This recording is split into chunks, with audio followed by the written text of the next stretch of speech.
Hello everyone!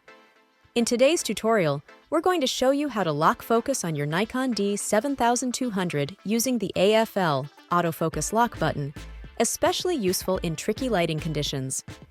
Turn on your Nikon D7200 and press the focus switch button.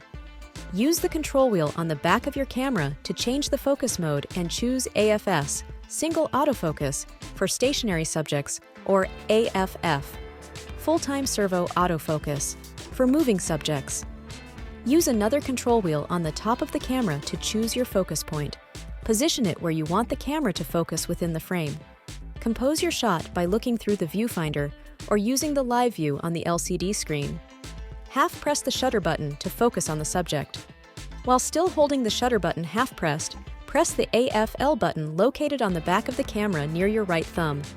This will lock the focus as long as you hold this button. With the focus locked, you can recompose your shot if necessary without losing the initial focus point.